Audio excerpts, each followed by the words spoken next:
Sonali helper या YouTube चॅनलमध्ये तुमचं स्वागत आहे. तर ई-के-वाय-सी लाडकी बहीणची ई-के-वाय-सी कशी करायची आपण ते आज इथे पाहणार आहोत.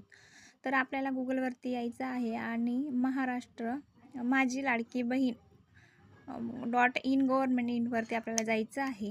गेल्यानंतर असं आपलं पेज ओपन होणार आहे आणि इथे आपल्याला लाभार्थीचा आधार क्रमांक दिलेला आहे, आपल्याला तो टाकून घ्यायचा आहे. मी ते टाकून घेतलेला आहे आणि इथे जे कॅप्चर दिसतंय आपल्याला कॅप्चर आपल्याला इथे टाकून घ्यायचं आहे आणि मी सहमत आहे. आपल्याला याच्यावरती जायचं आहे आणि OTP पाठवावरती आपल्याला सेंड करायचं आहे.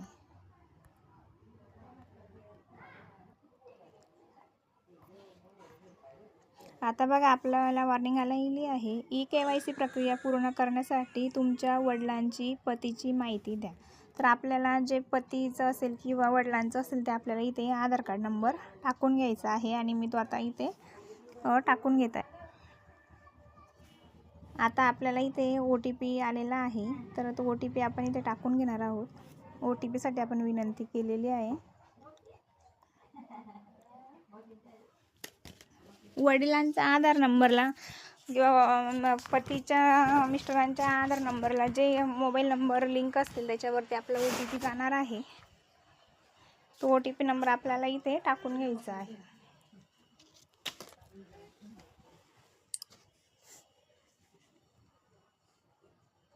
आता मी इथे OTP टाकून घेत आहे आणि सबमिटवरती आपल्याला जायचं आहे. सबमिटवरती गेल्यानंतर आपला इथे फॉर्म ओपन झालेला आहे, तर तो आपल्याला फॉर्म फिल करून घ्यायचा आहे. बघा आता इथे निवडायचं आहे आपल्याला आपण कोणत्या याच्यामध्ये आहोत. ओपनमध्ये आहे, SC ST मध्ये आहे, ते निवडायचं आहे. इथे काय माझ्या कुटुंबातील केवळ एक विवाहित व एक अविवाहित महिला योजनेचा लाभ घेत आहेत. तर होय असेल हो सांगायचं आहे, नाही असेल नाही सांगायचं आहे. आणि इथे भरपूर असे दिलेले आहे नियम. कायम कर्मचारी म्हणून सरकारी विभाग, उपक्रम, मंडळ, भारत सरकार असं जे माहिती आहे ते आपल्याला वाचून इथे आपल्याला पूर्ण भरून घ्यायचे आहे. आणि जे इथे स्टार केलेले आहेत ते आपल्याला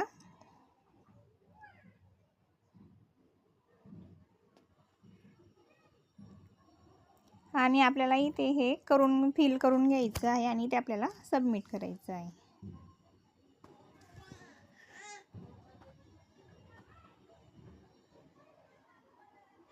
इथे आपल्याला सबमिट करून जाईल.